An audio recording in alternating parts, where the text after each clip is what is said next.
Has anyone ever been abandoned by their own parents in a foreign country without a single goodbye? I have.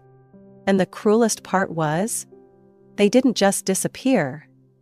They erased me from their lives, as if I had never existed. My name was gone from the insurance, no return ticket, not even a single message left behind. Just one cold piece of paper. You're 17 now, old enough to survive. I still remember the day everything fell apart, a sunny morning in Venice, Italy. My name is Emma, the only daughter of a middle-class family from Michigan. I had just turned 17 a few weeks before the trip.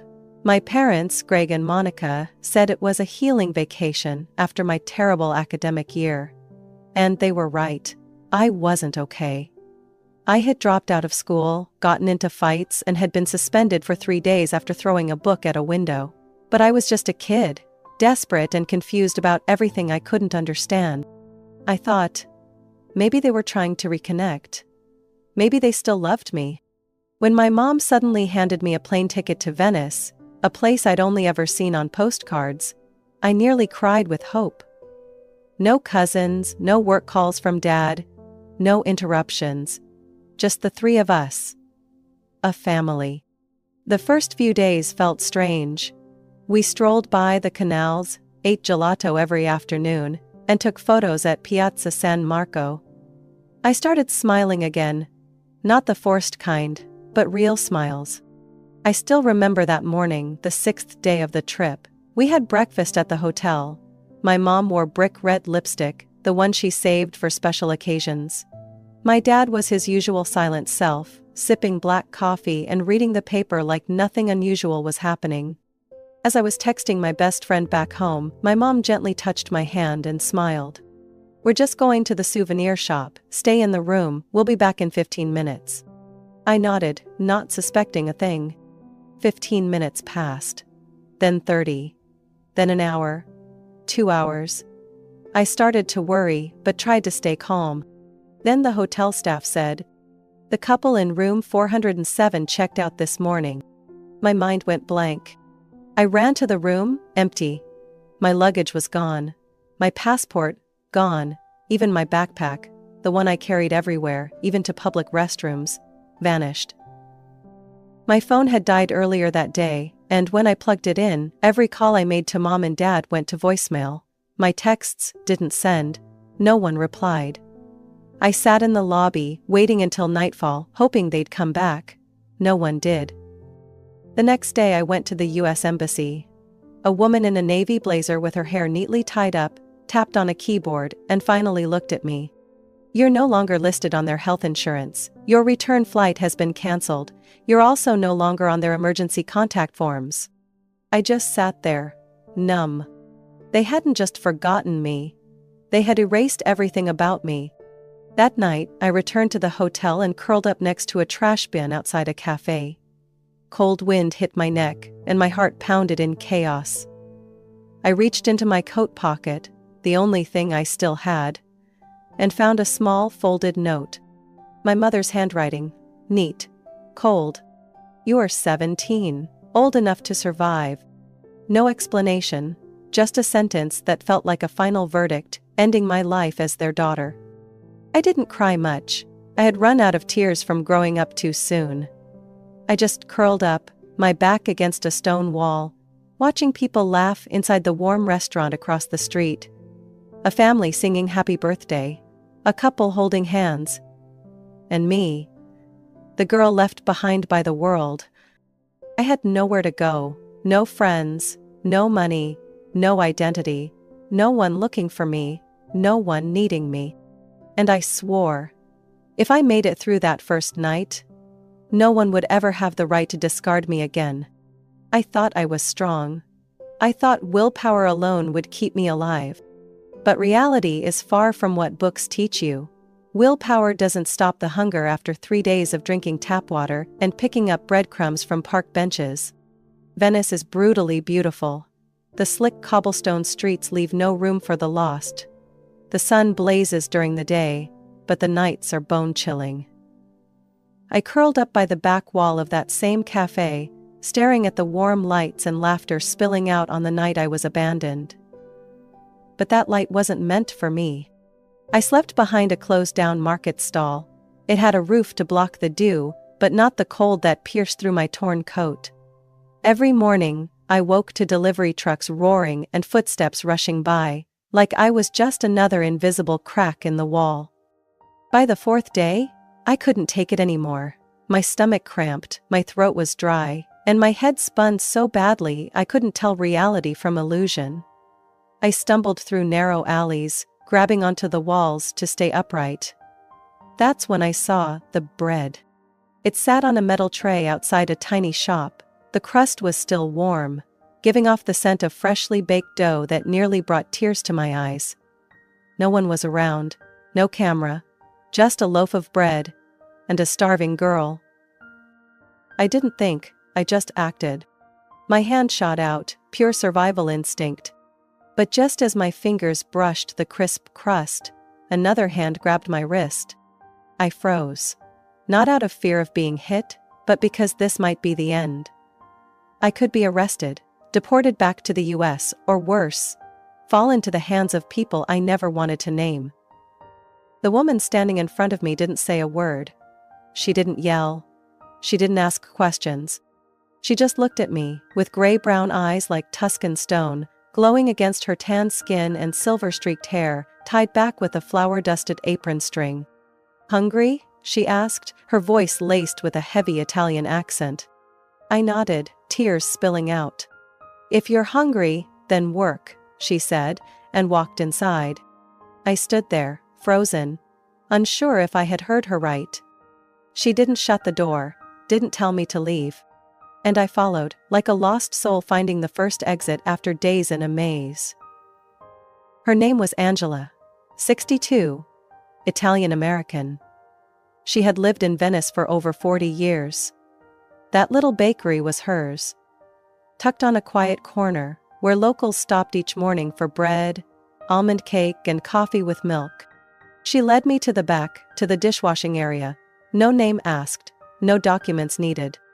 Gloves on, watch the knife, don't spill water on the floor. Her voice was as cold as raw flour, but not cruel. I nodded, washed trays, dried glasses. When I was done, she pointed to the storage room. "Blanket there, old mattress there, sleep. Don't cause trouble." I nearly collapsed from relief. That night, I finally slept after 4 long nights. No fear of being chased away. No fear of someone stealing what little I had. I hugged the thin wool blanket tightly, the smell of flour and sugar lingering in the air. The next morning I worked again. Washed dishes, mopped floors, carried sacks of flour so heavy my back ached. Angela never smiled, but when I clumsily placed the bread on trays without breaking a single one, she nodded once. And to me, that nod meant more than any compliment I'd ever received. The days that followed, I gradually got used to the rhythm of the bakery. Angela never asked about my family, never asked why I was wandering here. But I knew. She understood. Because once, as I quietly wiped down the counter in the evening, she looked at my hands, swollen and red from the cold water, and said softly, "My daughter used to have hands like that, slim fingers, short nails, always covered in flour." I stayed silent, didn't ask more, and she didn't say anything else. But from that day on, every night, she left a small loaf of bread, slightly burnt on the edges, not very pretty, wrapped in brown paper on my mattress. A silent message: "I see you. You deserve to exist." I was no longer the girl abandoned by her parents. I was the one who washed dishes at the bakery, who carried flour, cleaned the stove, and opened the counter every morning. And amid the hunger and cold, I started to feel just a bit more human. I still didn't know where I would go, whether the future had a place for me. But I knew. This place, this bakery, and the woman with the stone gaze. This was where I began learning how to live again. I started each new day with the smell of yeast, and the sound of a metal knife slicing through soft dough. No alarm clock, no reminders, just the sound of Angela's heavy footsteps echoing at 4:30 a.m. like clockwork. At first I did small tasks, washing trays, mopping the floor, picking up flower wrappers from the ground. Angela rarely spoke, only signaled with her eyes and subtle nods. But I learned to read every glance, every faint curl of her lips, a silent language I slowly grew familiar with. A week later she handed me a ball of dough about the size of my fist and said, "Knead it. Don't let it fight back." I didn't understand, just followed instinct. Pressing, pushing, rolling. The dough was soft and sticky, slipping through my fingers like it was trying to escape my weak grip. But I kept going, over and over, until my shoulders ached and my hands stiffened like wood. Angela watched me. She didn't praise me. But that night on my old mattress, I found an extra pillow. Not new, but clean. I understood. That was her way of saying, "You've taken another step." I never asked her why she helped me, and she never asked, "Where are your parents?" I knew she knew. The signs were too obvious. The dark circles under my eyes, the clothes I wore day after day, the way I flinched whenever someone raised their voice in the shop. But she left me be. Let me just be me. No confessions. No performance. And in that silence, I found my first sense of stability since being left behind. I learned how to crack eggs with one hand, how to slice pastry dough into perfect circles. I learned to set the oven's temperature without looking at the dial, just by smelling when the yeast was ready. I learned not to drop even a single piece of dough, even when my hands were wet and the floor was slick. Every mistake earned me a sharp glance from Angela, but every time I got it right, her eyes softened, if only for a split second. One evening, as I quietly wiped the kitchen after closing, Angela stood by the window with a glass of cheap red wine in her hand. Without turning around, she said, "Your hands don't shake when you cut dough anymore." I froze. Then smiled. No reply needed. After that, she let me start working the morning counter, serving customers their pastries and coffee. I learned Italian through their rushed orders. Un cappuccino, per favore. Due panini, Lanza olive. I didn't talk much, but I listened more than I thought I could, and I remembered. Every regular customer, every way they nodded or winked when I got their order just right. Angela began giving me more responsibilities. Mixing almond cake batter, checking the oven's steam valve, writing down orders for nearby restaurants. Slowly, I was no longer the strange girl sleeping behind the storage room, but Emma, the one who helps Angela every morning. One day she handed me a batch of baguettes. For the first time, I baked something entirely on my own. I stood in front of the oven, gripping the heavy metal handle, my heart pounding as loudly as the fan whirring inside. The oven door opened, and the smell of freshly baked bread filled the air like I had just created an entirely new world. Angela looked at the tray, said nothing, but she picked up one loaf, broke it in half, and handed me a piece. It was the highest compliment I'd ever received. She wasn't a warm person. She didn't stroke my hair or ask if I was okay. But she gave me slippers for the winter. She gave me an old sweater that no longer fit her. And once, when I was curled up with a fever on the mattress, she placed a bowl of hot soup on the table, without a word. Though there were no hugs, no "Emma, are you all right?" Angela gave me a quiet kind of love. A kind I never had from my birth parents. I began to see myself differently. I no longer counted the days I survived. I counted batches of bread. I counted how many times I could knead dough without closing my eyes. I counted Angela's rare nods, and I remembered each one like invisible badges of honor. One night, while I was cleaning the oven, Angela looked at me and asked, very softly, "Are you planning to leave here?" I looked up, unsure how to answer. "Not now, but someday." I stayed silent, then nodded. "Someday. When I'm ready." She nodded back, gently. "When that day comes, you'll know how to be ready, because your hands don't shake anymore." The laptop I found was buried in a trash pile behind an old electronics store. The screen was cracked, 2 keys were missing, and the outer shell was covered in dust and duct tape. But when I pressed the power button for the 10th time, it let out a faint beep, like the fragile breath of something not ready to die. I held it like a treasure and ran straight back to the bakery, heart pounding. Angela looked at me and raised an eyebrow. Digging through trash again? I just smiled. As long as it powers on, it's enough. I cleaned out the small corner behind the storage room where I usually slept, set the laptop on an old wooden shelf, and began tinkering. No guidance, no fancy tools. I collected broken parts from a repair shop 2 blocks away. Every night after my shift, I sat for hours, disassembling, reassembling, sanding rusted circuits, taping wires back together with old tape. A week later, the laptop lit up again. Weak, slow, hot enough to cook an egg when playing a video, but alive. And to me, it was a whole world. I connected to the cafe's public Wi-Fi nearby and opened a prehistoric web browser to access a free GED learning site. I signed up for my first course, Basic Algebra. Each night, after scrubbing the kitchen spotless, I sat with my knees tucked by the humming fridge, opened the laptop, and started learning. The British instructor's voice played steadily, teaching me things I once ran from in high school: equations, functions, square roots.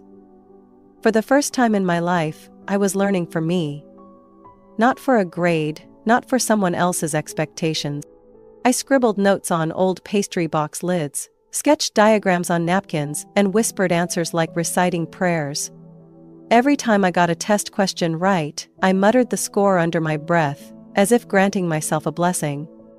One night, I stumbled across a business magazine someone had left behind on the customer table. A headline caught my eye: Future Blue Shipping, Global Restructuring Plan. The company name meant nothing to me, but the way they were downsizing and consolidating shipments to strategic ports grabbed my attention. I started researching more at turtle speed internet. Article by article. Forgotten investor forums. Half-loaded videos. 2 weeks later, I did the riskiest thing I'd ever done. I took the €170.00 I had saved from the wages Angela paid me and invested in Future Blue stock. My hands trembled as I hit the confirm button. Half of me thought I was insane. The other half hoped. The stock price rose after 4 days. It doubled in 2 weeks. I stared at my account, €340.00 glowing back at me. Tears falling, unsure if from fear or joy. I began digging deeper. Downloading PDF books from obscure websites, scribbling notes on the backs of pastry order sheets. I read English translations of The Intelligent Investor, Principles, and Warren Buffett's speeches. I didn't just read, I studied. I handwrote every line, memorized financial models like they were keys to understanding the world. One night, Angela caught me with the laptop. "Doing accounting now?" she teased, gently. I shrugged. "Just learning a little." She didn't ask more. But from that night on, every time I studied, she quietly brought me a cup of peppermint tea, setting it beside me without a word. I opened accounts on small trading platforms, took free advice from anonymous finance forums. I learned to allocate capital, read charts, analyze trends. Not every trade was a win. Once I lost €80.00 because I believed a Reddit rumor. But I logged that mistake, pinned it on the wall above my bed, so I'd never forget. I slowly realized I didn't just want to survive, I wanted control over my life. I didn't want to wash dishes or scrub ovens forever. I wanted to own something, even something small. And from that old laptop I laid my first bricks. I created a simple blog, writing down basic investment knowledge in easy-to-understand language. No real name, no photo, just a pseudonym, Eivers. Readers began to appear. The first emails, unfamiliar thank yous, and even advice requests from strangers. I wasn't an expert, but I was honest. And maybe that's what made them believe in me. One evening, Angela handed me a small old tin box. It belonged to my husband. He used it for his ledgers. I looked at her, surprised. He was a... She nodded and smiled faintly. Accountant. Before he passed, he always said, "If you know how to calculate, you'll know how to find your way." I hugged the box, speechless. I was still the girl sleeping behind a bakery, working with flour and yeast every day, but every night I was Eivers, someone sharing investment knowledge with hundreds of strangers. Between the scent of yeast, the hint of burnt coffee, and the crackle of baguettes in the oven, I learned. Success doesn't come from perfection, but from never stopping, never giving up. I never thought I'd start a company. I just wanted to survive, then to be useful, and then, one day, without even realizing when, I started building. From the anonymous Eivers blog, I expanded to simple spreadsheets, short videos explaining basic investing in plain English, for people like me. No papers, no background, no backing. No schools, no mentors, just a hunger for independence. My first client came from a comment on a post I wrote about cash flow in retail chains. "I run a market stall in Verona. Want to optimize my inventory, can you help?" I spent 8 hours analyzing receipts they sent me through photos. Then I wrote a 3-step plan and created an inventory tracker in Excel. When they told me profits had gone up nearly 20%, I knew I could go further. I created a separate work account, named it ER Advisory, and listed services on a freelancer platform. No real name, no profile picture, just solutions. I built financial models, designed processes for small shops, and even consulted with American tourists looking to make small investments while traveling in Europe. No one asked about my credentials. No one knew I was only 19. No one needed to know I was once the girl abandoned in Venice with nothing but her hands. I began earning real money. Not floor mopping wages, but actual payments, through PayPal. Clean, transparent. Transferred from real businesses. And then, I used that income to do something I never thought I could. Give back. I started sending money to the US anonymously. Not to the old Michigan address, but to shelters for abandoned children, to support centers for homeless teens in states like Texas, New Jersey, and Florida. I didn't want them to know who sent it. I didn't need a thank you. I just wanted someone, like I once was, to have a warm enough blanket, a decent loaf of bread, or a chance to take an online class. Angela found out when she saw the wire transfer receipts taped to the wall by my bed. "Are you doing charity?" she asked, slightly surprised. I nodded. "Just a little, it's not much." She didn't say anything. Just quietly poured more tea and slid the cup toward me. From that night on, whenever I studied or worked late, she always left a plate of almond cookies beside me, as if she understood. I wasn't just living for myself anymore. Work began picking up. I started receiving more complex requests, restructuring cash flow for a bookstore, consulting on new product development for a natural cosmetics shop, and even creating a basic finance course for migrant workers. I built a simple website for ER Advisory, entirely in English, with a minimalist, no-frills layout, but complete. I didn't include a bio. I simply wrote, "I know what it feels like to be turned away. But that doesn't mean you can't succeed." One fall morning, I used part of a bonus from a large consulting project to buy Angela a new espresso machine, the kind with automatic milk frothing. She frowned at the shiny machine like it was an alien object. "This thing's expensive." I smiled. "The bakery deserves it." She gave a small nod, then poured a cappuccino using the new machine and silently handed it to me.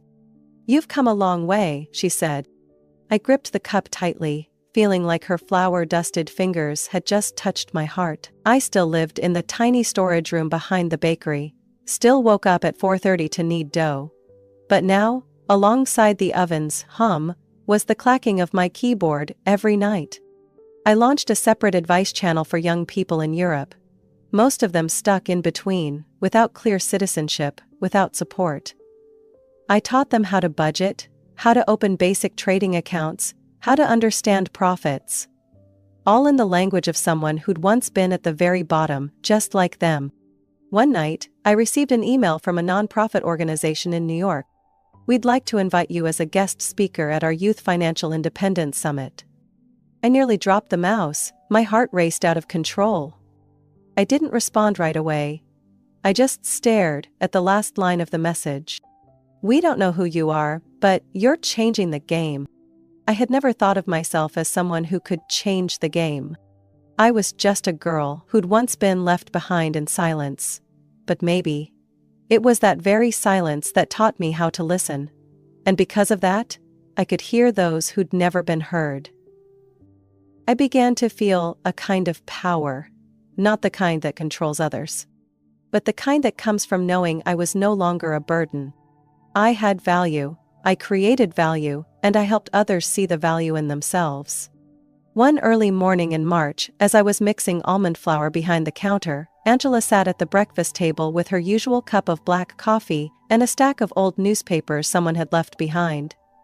She wore her reading glasses, her silver hair tied low at the nape of her neck. The sunlight through the window lit her serious face, making her look like a living statue. I was just about to slide a tray into the oven when she spoke, without looking at me. Do you know the address 4286, Willow Creek Drive in Florida? I froze. My back stiffened, my heart slammed against my chest like someone had just punched me there. She calmly slid the paper toward me, her thin finger tapping a small box in the bottom corner. A short cold notice. Foreclosure. River State Bank announces auction of the property at 4286 Willow Creek Drive, Tallahassee, Florida, due to missed mortgage payments. I didn't need to read more. Just 3 words. Willow Creek Drive. That was the house my parents bought after abandoning me. The house they once bragged about online as the start of our new life. The place they built their lie around. Our daughter is studying abroad at a boarding school. They never once looked for me. Not a single call, not one apology. Just pictures, laughing with new friends, dinner parties on the patio, a beautifully decorated Christmas tree, while I was huddled next to a bakery oven, trying to stay warm. And now? That house was being foreclosed. And the universe, somehow, had placed that exact piece of news right into my hands. Angela remained seated, not pressuring me to answer, but I knew she could see the change in my eyes. I picked up the newspaper, folded it, and slipped it into my coat pocket. I need a ticket to Florida, I said, my voice raspy. Angela didn't ask why. Business trip? I nodded. Personal business. I didn't travel under the name Emma. I used the legal identity of the company, ER Advisory LLC, registered in Georgia, with Eivers, my carefully built and maintained name for the past 3 years, as the legal representative. The flight to Tallahassee took 13 hours, with 2 layovers. I didn't sleep. Every time I closed my eyes, I saw that deep red door with the number 4286.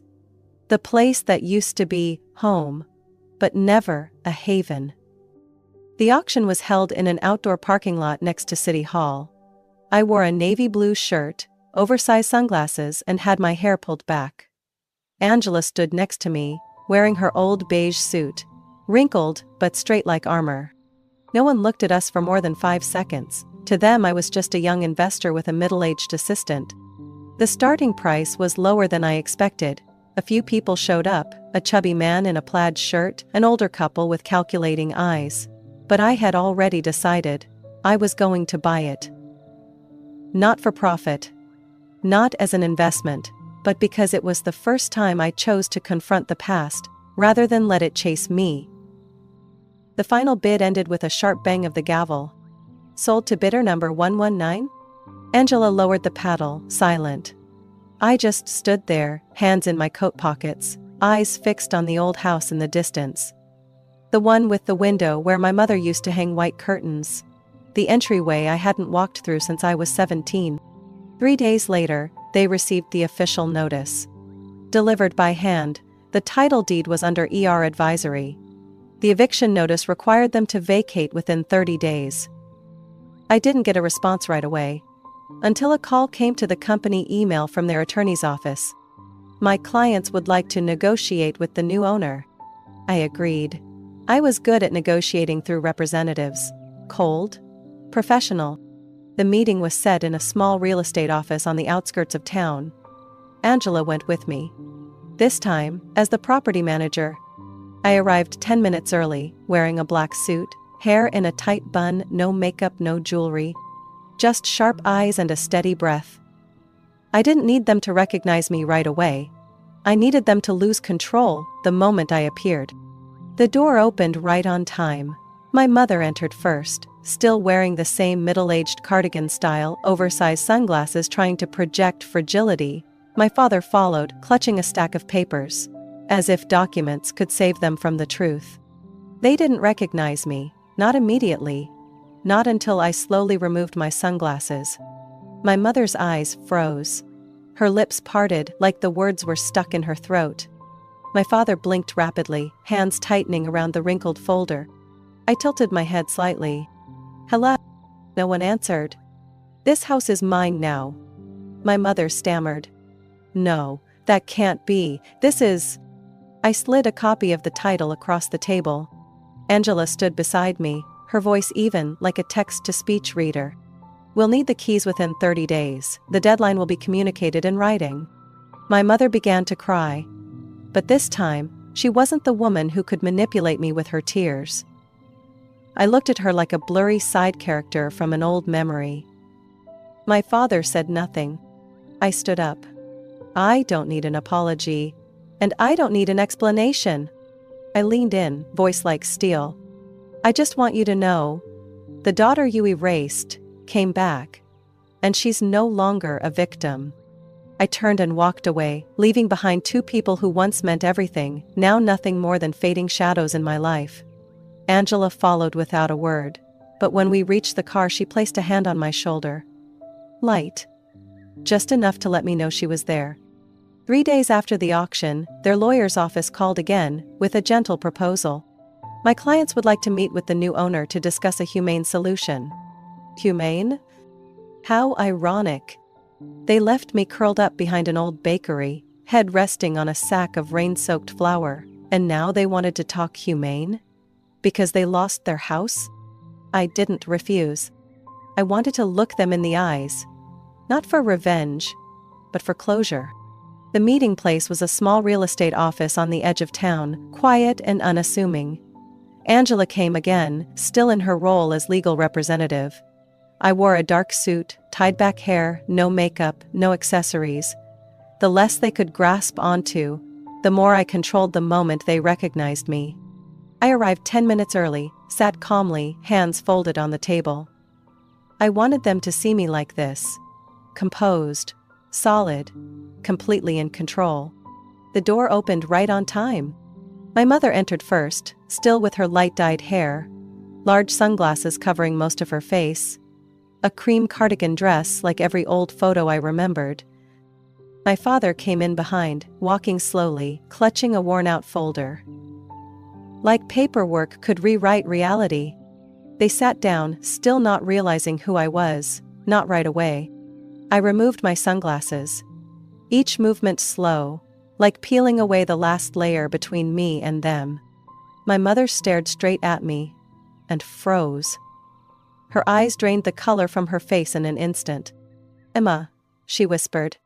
My father blinked rapidly, as if his mind couldn't keep up. His lips moved but no words came out. I sat still. No smile, no sympathy. "Long time no see." No one answered. I leaned back in my chair, fingers interlocked on the table. "You invited me here. I'm sitting here now. If you have something to say, say it." My mother started, her voice shaky but trying to sound gentle. "We just wanted to explain. Back then, we were exhausted, Emma. We were under so much stress. You wouldn't listen, you got into fights at school, you dropped out. We thought if we disappeared, you'd hate us less than if we forced you out." I laughed, a short, sharp sound like a knife slicing through fabric. "You call that a solution? Leaving me in a foreign country with no money, no papers, not even a goodbye? She lowered her head, hands clenched together. We thought you'd come back. You're smart. You're strong. I tilted my head. I didn't come back. I was erased from every emergency contact, insurance, return flight, school email. Everything. I placed both hands on the table. That wasn't an accident, that was a plan. My father finally spoke, his voice hoarse and broken. Your mother thought it was for the best. I didn't ask what my mother thought. I cut in, my voice cold as steel. He looked at me, eyes dimming. I didn't stop it, I was wrong. His gaze dropped, as if those words weighed like a stone around his neck. I stood up, slowly walking to the edge of the table. I laid the copy of the property deed on the surface and pushed it toward them. I don't need your explanations, I don't need apologies. I just want you to understand one thing. I leaned in, eyes locked on theirs. I survived. I stood back up, on my own. And now, I'm the one who signed the foreclosure papers on the house you're living in. My mother began to cry, but this time, it wasn't the familiar sobs of a grieving mother. It was fragmented sniffling. An act that could no longer hide the truth. She tried to plead. Emma, you can't do this. We're family. I shook my head. No, you were my parents, but you chose to abandon that role. And I came back for one reason, not because I need you, but so you would know that I came back, and I won. The room fell silent. Angela stepped forward, her voice sharp as a paper cutter. We'll email the transition plan. Any outstanding debts will be processed through the proper legal channels. My mother reached shakily for the file. My father didn't move. He just sat there, frozen, as if any motion would cause his entire world to collapse again. I walked out of the room without looking back. As my hand touched the door handle, my mother shouted behind me. Why, Emma? Why would you do this after everything? I stopped, but didn't turn around. Because I don't need you to heal the wound. I just need you to know I'm no longer buried under it. And I opened the door, walking out into the midday sun that shone through the glass. Bright, but no longer burning. I didn't return to that house right after the meeting. I needed time. Not to forgive, but to breathe. 1 week later, I held the keys and stepped into 4286 Willow Creek Drive. For the first time, as its legal owner. Everything inside looked exactly as I had once imagined it. Pale blue walls, the old rug under the coffee table, the crooked family photo frame behind the couch. None of the pictures included me. I stood in the living room, sunlight filtering through the curtains, dust floating in the air. I closed my eyes and took a deep breath. This was the place they chose to continue life without me. Now, I would turn it into a beginning for others like me. I called Angela that same afternoon. I want to renovate everything, but not to live in. What do you want to do? She asked. A new home. For girls who'd been thrown away, lost, shut out by the world before they ever had a chance. Angela was silent for a moment. Then she said, Then we'll call it Second Door. I hired a local repair crew, no lowballing. I wanted everything to be new, safe, and warm. I asked them to remove everything that remained. Old furniture, stained rugs, broken wardrobe doors, even the smoke-stained kitchen curtain. I replaced them with light wood floors, thick cushioned chairs, and blankets that smelled of fresh detergent. The master bedroom, the one my mother used to lock me out of, was turned into a shared space. 2 bunk beds, new bedding, a small bookshelf, and a corkboard. Each bed had a personal lockbox, for girls to store whatever belonged to them, even if it was a broken hair clip or an old birthday card. It mattered. The kitchen was expanded. I added a small industrial oven, a new fridge, and a long wooden table. On the wall, I hung a chalkboard with white letters that read, You don't have to be perfect here. If you're still here, you're strong enough. When the house was finished, Angela and I started putting up flyers in small bakeries, local pharmacies, churches and youth centers.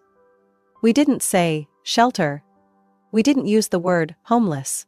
We simply wrote, second door, a place to begin again. No papers, no family? That's okay, we're still waiting for you. The first week no one came. The second week a girl around 16 knocked at dusk. She didn't say much, just asked, "Is there a place to sleep?" I nodded. "Yes, all we need is the name you'd like to be called." Her name was Rachel, curly hair, a bruise on her chin. I didn't ask who had done it. I just showed her the room, pointed to a bed and said, "Tomorrow morning if you want, I'll teach you how to crack eggs for flan." 3 days later 2 more girls arrived. One refused to take off her coat. One cried just seeing a warm bowl of noodles. Angela whispered to me, "Just let them breathe, the rest will come." We held baking lessons every Wednesday, optional, no pressure. Angela taught them how to knead dough, how to flip pastries without breaking them, how to count timing without a clock. I taught basic money skills, how to track spending, how to use a phone to look up financial info, how to avoid payday loans. No one had to talk about the past. No one was asked, "Where are your parents?" If they wanted to stay, that was reason enough to be welcomed. I was no longer Emma, the girl abandoned in Venice. I was the one who opened the window at midnight when a panicked girl knocked in the rain. I was the one who placed new socks in the laundry basket with a note, "They're yours. Don't be shy." I was the one standing in a brightly lit kitchen, wiping sweat from my forehead and smiling at the sound of laughter from the living room. One evening, Rachel, the first girl to find us, sat beside me on the porch after cleanup. She whispered, "I used to think no one needed me." I didn't turn to her. I simply replied, "I used to think that too." She was quiet for a moment, then asked, "If you found a home, does that mean I can too?" I nodded. Second door isn't your final home, it's just your beginning. In the soft glow of twilight, with the scent of baking drifting from the kitchen, I understood something. I didn't survive to get revenge. I survived to build. And from the ashes they left behind, I built something none of them ever imagined. A place where love had no strings, and home didn't require blood. I'm not afraid of the past anymore. Because now, I've turned it into the foundation for a future I can touch with my own hands and say, "I made this, with my own 2 hands." Emma's story isn't just about survival. It's a powerful testament that the past doesn't define the future. From a girl abandoned in a foreign land, Emma rose from pain, self-taught her way into a career, and transformed the very house that once symbolized rejection into a place of new beginnings for dozens of young women. She didn't seek revenge, she chose to give what she once didn't have: a chance. In a world full of wounds, sometimes it's the forgotten ones who shine the brightest. What do you think about Emma's journey? Could you forgive if you were in her shoes? Leave your thoughts below. And don't forget to follow the channel for more moving stories about family and resilience.